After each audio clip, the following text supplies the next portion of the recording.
I will never drive for Uber or Lyft ever again. I will never be an Uber driver or a Lyft driver ever again. A while ago, one of the first videos actually I ever posted on this channel was the 7 reasons why I stopped driving for Uber and Lyft. But taking that a step further, not only did I stop driving, but I will never drive ever again. In this video, I'm gonna talk about mainly the 5 reasons why I will never drive again. Before I get into it, there is one thing I do wanna stress, is that this video is gonna be very pessimistic, very devil's advocate. I think there are a lot of amazing benefits to being an Uber driver and a Lyft driver. However, there are a lot of cons. And in this video, again, like I said, I do wanna say, at least to be very honest and transparent right away, that I am gonna be very pessimistic. That being said though, these 5 reasons are just huge as to why I would never be a rideshare driver ever again. Number 1, the status confusion. What I'm talking about here, which may not seem like a big deal at first, is being an independent contractor or an employee. And you know, for a lot of drivers, you may think this video is gonna start off in a completely different place, where I'm talking about pay or the logistics or whatever. But this one is big for a few different reasons you might not know or might not even think about. First off, it used to be a gray area of drivers being either independent contractors or employees. Now that gray area is more kind of demystified. And although this seems like a good thing, it's actually bad. And the main reason why is because Uber and Lyft takes full advantage of their drivers. I do think I want to say, I think there are some benefits to being a driver, you know, like I said, but there's no question here. There's no kind of way I can word this other than Uber and Lyft takes full advantage of their drivers, and every driver knows this. And the reason why these two things are very connected, and the reason why I would never drive for Uber or Lyft ever again, is take what happened here in California or in New York. Now drivers have a minimum wage. But what happens, and what happened, and what will happen, is in California, for example, they were trying to figure out, should drivers become employees and get protection or stay as independent contractors? As a result of Uber and Lyft paying, I think it's like $300 million in ads or whatever, Uber drivers and Lyft drivers here in California now stay as independent contractors. In addition, part of that clause, it's called Prop 22, part of Prop 22 was that drivers now have a minimum hourly guarantee. They get benefits. Seems good, right? What's bad about that? The problem is that now that drivers are hard pressed as independent contractors, like I said earlier, before it's a bit of a gray area. Are drivers employees or independent contractors? Now that they are absolutely classified as independent contractors, Uber and Lyft now takes even more advantage of their drivers. And it was kind of like it seemed like almost like a false positive or a false green flag, where at first you're like, hey, minimum wage, benefits when it comes to certain things, et cetera, et cetera. No, because it's now set in stone that drivers are independent contractors, and I've heard this from a lot of drivers here in California, in LA or San Francisco or San Diego or whatever, pretty much anywhere in California, because they're now 100% classified as independent contractors pretty hard, right? Because now the law says, boom, independent contractors for sure, don't even talk about employees. It's now easier for Uber and Lyft to take advantage of their drivers, and they do so all the time. They do this all around the country. This status confusion, again, I know it seems like a weird place to start off with this video, but back in the day when I first started driving, it was kind of a gray area, like I said. And as a result, I felt like Uber and Lyft couldn't fully take advantage of their drivers, at least not yet, because you're like, yeah, you know what? What would happen if a law got passed and they do count as employees? Well, we couldn't really do this. Like, it was a bit of a gray area. But over time, that gray area is now being more black or white, independent contractor or an employee.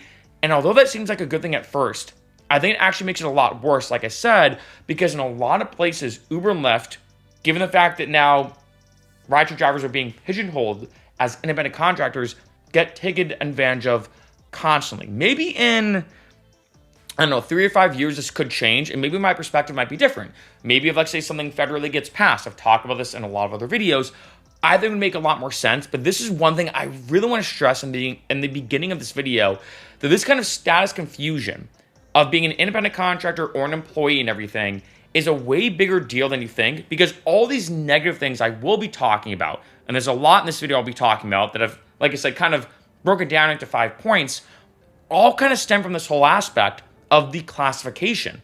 and more so the confusion of that classification. And the fact that drivers now are being pigeonholed as independent contractors and it being set in stone as such from a legal perspective means Uber and Lyft, more than any other time in history, is now taking full advantage of their drivers. Number 2, the triple threat. And this triple threat revolves around one thing, and that is the pay. This is the biggest reason for a lot of drivers they hate driving for Uber and Lyft. This is the biggest reason that most people probably considered before watching this video. That's why I wanted to bring up the status confusion, at least right away. But the pay, just not what it used to be. And what I'm talking about with the triple threat is this. 1, Uber drivers and Lyft drivers are making less than ever before when it comes to their hourly rate. 2, Uber and Lyft are taking out a bigger cut than ever before. And 3, expenses in terms of being a driver are higher than ever before. When you look at all of these 3 metrics combined, it equals one thing, and then is less money in your pocket.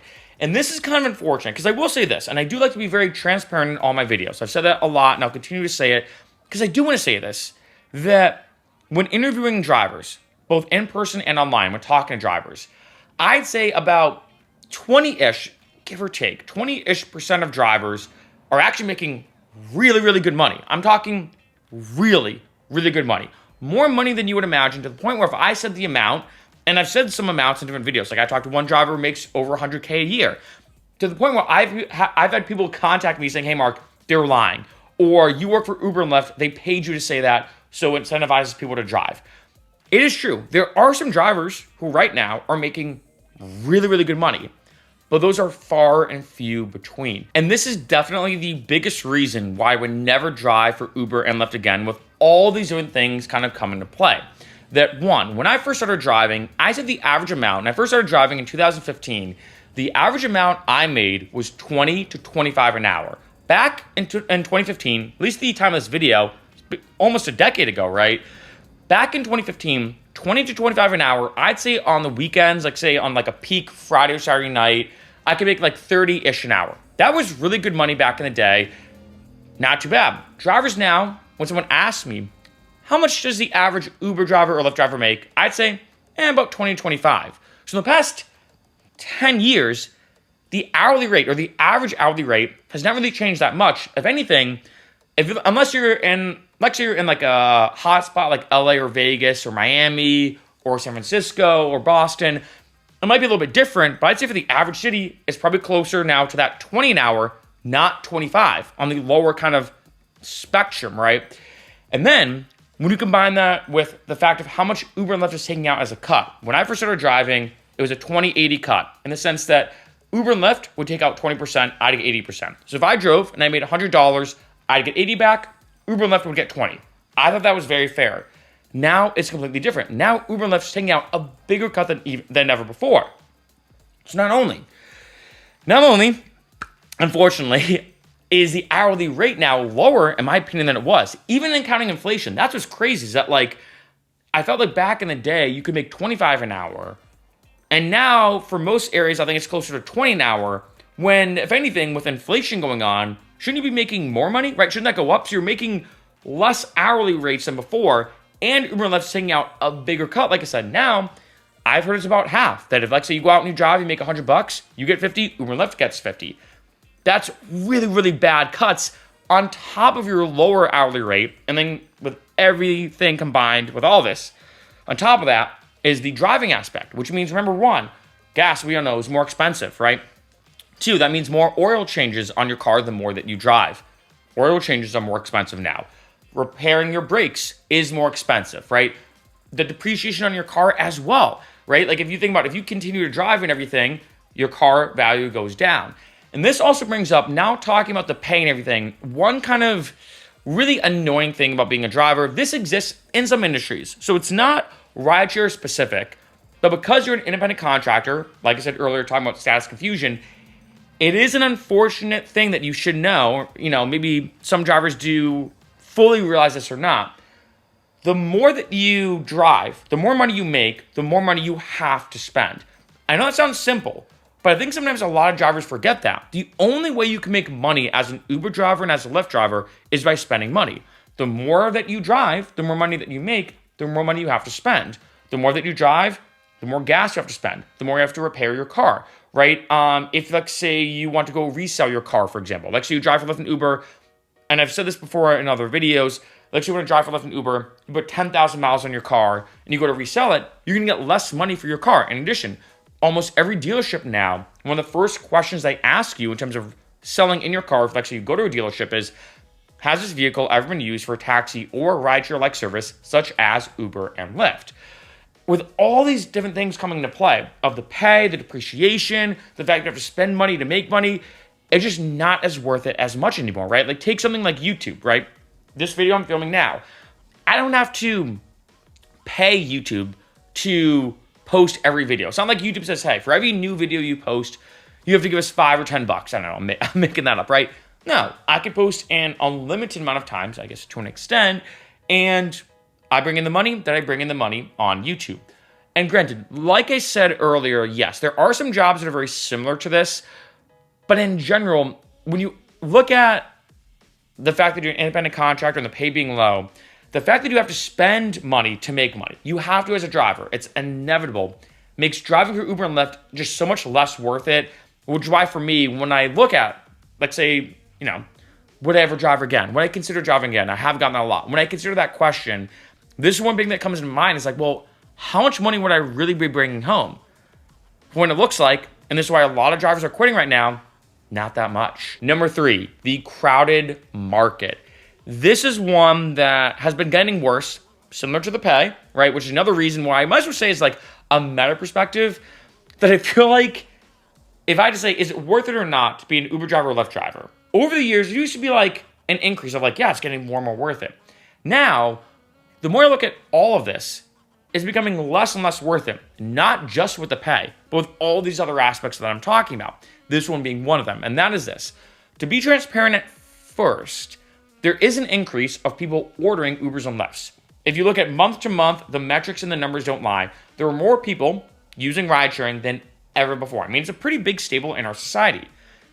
At the same time, there are more drivers signing up than ever before. There's more drivers on the road now than ever before. There's more passengers taking these rides than ever before, which is a good thing, right? The ride sharing market is continuing to grow. The issue is this: the rate of the rate of drivers increasing versus the rate of people increasing is like this. And I'm making this up. I'm making numbers up, so don't take this to heart. But it's like for every 1 new passenger, there's 5 new drivers. And at first, it's like, okay, well, a lot of people ordering Lyfts and Ubers. There's a lot of rides to go around, right? Like I remember, when I used to drive, it was just like one ride after the other. Now that's slowly not becoming the case. I know some drivers have told me, especially if you live in a rural area or a smaller area, especially that they're like, yeah, I used to get rides nonstop. And I'll turn on the app. It took me 30 minutes to get a ride, when typically it would take 3 minutes to get a ride. Because of the economy getting worse, a lot of people are getting second jobs, right? To pay for bills, groceries, food, just to put food on the table, ends meet, et cetera, et cetera. More people are getting second jobs than ever before just to survive, right? And I think one benefit, I will say, being honest, of Uber and Lyft, it is truly the best second job. I really do believe that, right? I mean, it's a very low barrier to entry, very easy to sign up. You can make money whenever you want to an extent. There's an unlimited amount of hours. And the biggest thing is it's flexible, right? Regardless of what other job you have, regardless of whatever other type of job you have, regardless of that schedule, you can easily drive for Uber and Lyft. No question there. And I think in kind of a bittersweet way, because it's so easy to be a driver and because it's so appealing as a secondary job, that means more people are signing up to be an Uber driver and a Lyft driver than ever before. And as a result, the market is super saturated. There's only a finite amount of rides to go around and only a finite amount of drivers, and that finite amount of drivers is increasing significantly. Meaning it's very, very common now, and I've seen this in the comments when I've done some videos. I did one video in the beginning of 2024. And I said, yeah, I've heard about this thing, looking at the numbers now, that might be something to be worried about in the future. It might be a worry that in the future there'll be too many drivers on the road and you might not get that many rides. And it was kind of scary that all the comments I got in that video were people saying, hey, Mark, not to disagree with you, but it's not going to happen later on. This is already happening. It's already happened. the too many drivers situation is already taking place. And I got comment after comment after comment on people saying, I just waited. I went to drive for 2 hours. I only got 2 rides. I don't get that many rides anymore. I turned on the app and it's too congested. In addition, this is odd. I'm going to call it the peak hour paradox, like I've talked about in other videos, that if you think about it, if you had to ask the common person on the street, what is the best time to drive for Uber and Lyft? When do you think that driver's going to make the most amount of money? Almost everybody will say Friday and Saturday nights.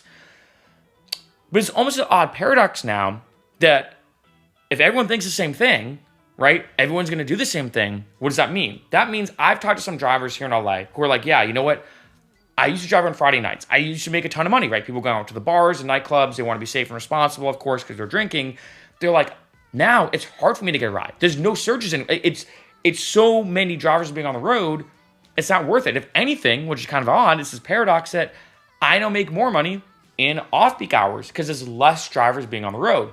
And this has been a huge issue that's almost like now the times that used to be the best times to make the most amount of money are now kind of going away because there's too many drivers on the road, because the market is just so saturated.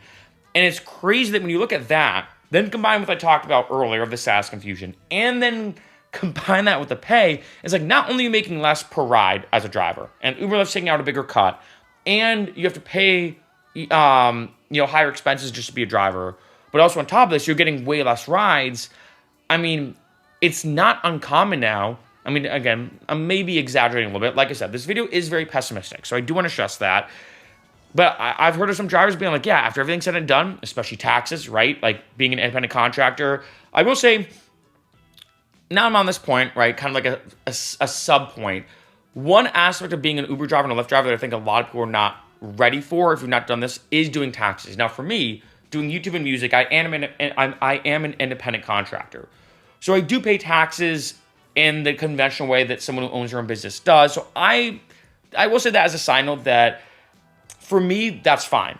That's not really an issue for me as taxes because I have to do this anyway. But I will say as a side note, if let's say you're typically doing like a W-2, for example, and you get taxes taken out of every paycheck, most people expect that big lump sum back. But if you've never had to save money and save receipts and keep track of your expenses and file those expenses on your tax return, or even save up money to pay back the IRS during tax time, that could be a huge rude awakening for you being a driver. So I might as well say that. Again, I'm trying to be ultra pessimistic, I know, and I know I'm being ultra pessimistic, but I do want to be very transparent at the same time, right? But again, with all these things coming into play, jumping back to what I was talking about, you could easily make $7 an hour when you factor in not getting that many rides, lower paying rides, higher cuts, higher expenses, and that doesn't include taxes as well. I mean, it's a huge mess. Number 4, being a lone wolf. What I'm talking about here is there's a lot of risk to being a driver. And if something goes wrong, you are truly on your own. And this is another big reason why, and again, I hate to say, when I make these videos, and I feel like I've said this a lot, especially recently, I don't like to be negative, but I also like to be transparent and honest. And it's tough that with the ride-sharing market going on, it's tough for me to be positive while also me being honest, because things are looking worse and worse depending on the situation, right? And again, I know this video is very pessimistic, but this is a big one to just kind of be aware of. This is why I've said in so many videos, make sure you have a dash cam. Make sure if you use that feature on Uber that you can record the audio, et cetera, because if you like say you're on the road, just use one example, and you get into an accident, statistically speaking, you're more likely to because you're on the road more. I hate to say it, just statistics 101, right? If you get into an accident, a lot of times Uber and Lyft doesn't have the best coverage and they'll leave you and kind of hanging out to dry. This is why you should also get not only auto insurance. If you don't have car insurance, just get it. I don't know why people don't have car insurance. But 2, you should also start paying for rideshare insurance, which, when I talk about pay, is a whole other expense now you have to incur. I do think, and I'd say for me, in this landscape now, I would not be an Uber driver and a Lyft driver if I did not have rideshare insurance. I wouldn't. Now, I talked before about the status confusion, and this is another element to that. That before, if let's say you got into an accident, you told your insurance company, hey, I was driving for Uber and Lyft, someone was in my car, and I got into an accident. It was kind of this gray area where they were like, okay, well, we don't know exactly what that is. We don't even know exactly how to classify Uber and Lyft. We'll help you out. We got your back, so to speak. Now, though, a lot of insurance companies will say, hey, do you drive for Uber and Lyft? If so, your insurance might go up. And remember, insurance companies will use any excuse they can to not cover you. So if let's say you don't tell your insurance company that you are driving for Uber and Lyft, you get into an accident and you're driving for Uber and Lyft and they find out, there's a chance they might not cover you. And I've gotten comments of people saying, hey, Mark, this happened to me. I did not tell my insurance because I just didn't think about it, right? Not in terms of a purposeful way, just I forgot. I got into an accident, and because of new policies of Uber and Lyft, right, they decided not to cover me because they said that they didn't, because I didn't tell them. Now they're leaving me hanging out to dry to have to cover everything on my own. Like I said, you are truly a lone wolf. In addition, let's say you have a dispute with a passenger. This happens all the time. And let's say, a passenger argues with you or gives you a bad rating, says, oh, my driver's doing this, and they report you. A lot of times, Uber and Lyft, I'd say most of the time, will favor the passenger over your word. This has been changing a little bit. So there is some positive progress in this arena and in this area, but even still, it is so frustrating that Uber and Lyft will almost always take that passenger side. And let's say you rely on Uber and Lyft. Let's say you drive full time and you go to pull up the app one day, you go to hit that go button to start driving, and they say, hey, sorry, your account's deactivated. You can't drive. Now you have no job, right? If I was driving for Uber and Lyft full time, and this is again why I will never drive for them full time again, I'd be completely hung out to dry, being like, wait, but I didn't do anything wrong. I was just driving. I didn't get, and then it becomes your word versus their word. And even if, and this happens a lot, even if Uber and Lyft comes back and says, hey, you know what? We're sorry. The passenger said that you were drunk. I think that they were mad about the fare. We can tell. We now realize they were lying. Sorry about that 1 week of you being deactivated. Your account's now active. You can drive again. That's great to an extent, but you just missed out on a week's worth of work. And I've had people comment on the channel saying, hey, Mark, that happened to me once. And it's understandable. That happened to me once. Now I always have anxiety when I pull up that app again if that message is going to pop up. And that's understandable, right? The fact that, let's say if you especially if you rely on Uber and Lyft with a lower pay than ever before and you're pretty much living paycheck to paycheck, 1 week is a huge hit. And I can understand that anxiety of being like, shoot, when is this going to happen again? Is it going to happen again? Could it be the next ride? If I have a minor dispute with a passenger, are they going to report me, right? This is why I always suggest, like I said, make sure you get a dash cam, get one that's typically 2 ways, where you can film the outside of your car in case you get into an accident, but also the inside of your car. That way, like say you and a passenger get in a dispute, you have that footage, both the video and the audio, to prove your point, right? But with all this being combined, it's just you feel like you're a lone wolf. You feel like that you're on your own. If something goes wrong, no one's going to be there for you, right? When it comes to other companies, there's some type of protection. But kind of connecting this, like I said, with the first point, and this is why I brought it up right away, the status confusion, because you are pigeonholed as an independent contractor, and Uber and Lyft kind of has a stranglehold, and for some weird reason, when it comes to law and legislation, in a lot of cities and states, they can basically say, hey, you know what? You're an independent contractor. You got classified as that. It's now set in stone, so we don't have to protect you. Whether you get into an accident, whether you get deactivated, whether something goes down, whatever the case is, you are kind of on your own as a driver. And I hate to say it, and again, I know this video is ultra pessimistic, and I do want to keep saying that. Maybe I'll do like a follow-up video of the pros of being a driver or the reasons why I would maybe start driving again. I don't know, just give like a yin and yang, because I know I'm being ultra pessimistic, but I mean, with all this being to play, I gotta say that there is, and I know I hate saying this, there is a lot of risk to being a driver. I mean, you're of course, you're driving a moving vehicle. A lot can go wrong there, that alone being on the road more. Although a lot of people commute to work, and are fine, of course. But then you're talking about a lot of random strangers being in a car. Not even to mention, and I've not even touched upon things like sexual assault or physical assault, or you being attacked in your car, or someone stealing something out of your car, or you having kind of a huge altercation with somebody in your car as well. I know a lot of people said they had one incident like that. I've heard of a lot of women drivers who say, yeah, this one guy was hitting on me. I respectfully told him just to kind of like, hey, I'm just driving. They're trying to like politely reject him or kind of push him away. The guy gets a little aggravated. Now they feel safe, now they do not feel safe anymore. There's all these negative situations that can happen as a driver, and the risk is just so bad, especially not even just in terms of the risk, like I've talked about throughout this point, but the fact that if something does go wrong, if this risk does arise, if the worst case scenario happens, you're a lone wolf and you're kind of on your own. And number 5, this is a big one, is that there's better alternatives, just in general, right? And that's a big thing I do want to mention. And I'm going to talk a little bit about this because what I'd ask a lot of drivers, if let's say you are watching this video, and let's say you've not driven yet, let's say you're considering driving, what I'd want to ask you is why? Keep that word in mind, because to use a really great comparison, I love In-N-Out. In-N-Out Burger, I've brought it up in a lot of videos for a good reason. One, if you've not had In-N-Out yet, to quote the comedian Tom Segura, get your life together and have it, right? In-N-Out is phenomenal. My main order is like double animal style and fries animal style. It's a fast food chain, great burgers, right? And if you look at In-N-Out, they pay, especially right now, at the time of this video, so their pay is going up because they go with inflation, right? They pay about $22 an hour. They have a ton of benefits, even for part-time employees. You can get part-time benefits as an In-N-Out employee, like health insurance, for example. I think it's one of the few companies that gives benefits, like health insurance benefits, to their part-time employees. And that's insane. Making $22 an hour. They treat their employees unbelievably well. And to translate that now back to Uber and Lyft, to me, I'm like, wait a minute.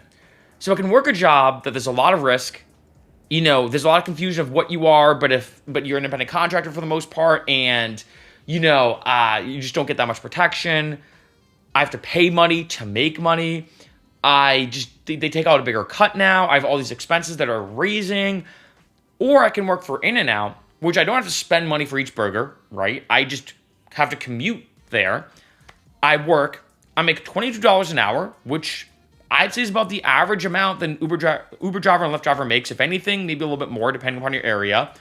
Taxes are easier, right? So if you don't understand taxes, it's way easier working in a place like In-N-Out. And I get benefits, and I get protection, and I get paid sick leave, right? You don't get paid sick leave with Uber and Lyft. All these different things make me say, I think I'd rather be someone working at In-N-Out than being an Uber driver and Lyft driver. And with In-N-Out, you get free food, right? You get free food when working at In-N-Out. That alone, I mean, I love In-N-Out, like I said. So that alone is huge, right? But when I compare Uber and Lyft to now other jobs, it just seems like, okay, if let's say YouTube went away and my music went away and I had to get another job, and let's say Uber and Lyft popped into my head, I still will not drive ever again for Lyft and Uber because there's so many better alternatives now than ever before. Now, like I said in the beginning of this point, I said think of the word why. The reason why I want to bring that up is because back in the day, Uber and Lyft was kind of its own thing. Not even just in terms of ride sharing, but in general. The idea that you can work flexibly, you can work on your own accord, you get instant cash outs, et cetera, et cetera. It was very revolutionary at the time. Right? The term gig economy wasn't even a thing. I think the slang term back in the day used to be like freelance work. Not even slang, but that's what people used to say. Now though, fast forward years and years later, there's a lot of other jobs out there that do have a flexible schedule similar to Uber and Lyft. Maybe not as instantaneous, I will say that being honest, but a lot easier. Right? There's a lot of jobs now that have a lot of the same perks as being an Uber Lyft driver with way less of the downsides. So although yes, there are some pros and there are some cons to being a driver, when I think of the bigger picture of that compared to other jobs, I'm like, there are so many other jobs with way bigger pros and way less cons than being a driver. And the reason why I bring up the word why is a lot of times when I talk to some people potentially who are going to be driving, and again, I'm not trying to tell anyone not to drive. I'm not trying to tell anyone you should drive, right? I think it depends upon your situation. In some cases, I know some people who started driving, they hated it, never doing it again. I know other people who started driving, they loved it, and they were going to continue driving, right? So I do want to say that. It does depend upon your situation. But when I ask people, like, why do you drive? Like, what's the point? Like, why do you want to drive? Some people say, well, you know what? I want more time with my kids. I want more time with my family. Why not get a remote job? Back in the day, remote jobs were unheard of. Now, I guess a positive aspect of the pandemic, very, very easy to get remote jobs than ever before. If, like, say you want something that has, I don't know, I'm trying to think of, like, the other perks of Lyft and Uber, more of a social thing. I think most drivers don't do it for that, but, like, say you want to do something a lot more social, or maybe become a bartender. If, like, say you want to get a job that has a decent hourly pay, right? Because Uber and Lyft, I'm not going to lie, although, yeah, 20 to 25 an hour, definitely, I hate to say, it doesn't hit as hard or as well as it did before when I first started driving. It's still not a atrocious salary, right? Especially if you live in a hotspot like Vegas or LA or whatever, where you can get paid 30-ish an hour, or maybe even more. Like I know some drivers make between 35 and 40 an hour. That's definitely a good hourly rate. But I'd say, well, you know what? Why not look at other jobs that have about a very similar hourly rate? So what I would do, and this is what I say to a lot of people, and it's tough, because I'm not, again, I want to stress, I'm not trying to tell anyone, don't drive. It's the worst thing ever. There are a lot of pros, and there are a lot of people's lives who have been changed as a result of being a driver. No question there. I'm not sugarcoating that. I'm not exaggerating that, right? But for me, with all these things being considered, right, the status confusion, you're a lone wolf, the pay's horrible, you're constantly hung out to dry, all these different things coming into play, right, that I've been talking about throughout this video, I would just never, ever drive again. And here's the thing. Maybe I would consider it, and this is what I want to kind of finish off at this point. Maybe I would consider it if, let's say, there were no other alternatives. If, let's say, I'm like, yeah, you know what? I either have an option of a 9-to-5 desk job at a cubicle that I hate, that my boss is going to be breathing down my neck every second, and I can't take vacations whenever I want. They tell me when to come in. I'd be like, all right, maybe I'd consider Uber and Lyft. The freedom, I think for most people, it's the freedom. Yeah, that sounds a little bit better than this 9-to-5 cubicle, even though there are a lot of cons to being a driver. But then, when you take, like I said, that big picture step back and not look at the tree but the forest, I then realize there are so many other alternatives to Lyft and Uber where I can get the same benefits as being a driver in all these other jobs where, like I said, the pros are way better than Uber and Lyft. All the benefits about Uber and Lyft, there's even better ones for this other job. And then the cons, there's way less cons, way less things I have to worry about compared to being an Uber driver and a Lyft driver. And like I said, there are so many jobs that are like this. I did an entire video. It's about an hour long, so it's a pretty lengthy video because I went super in depth. One of the most researched videos I've ever done about all these different gig economy jobs. I've listed below in the description, or it's going to appear somewhere up here. I usually have like my end videos appear here. I definitely suggest watching that because when it comes to that video, I go in depth about all these other alternatives to being an Uber driver and a Lyft driver who get all the same benefits with way less cons.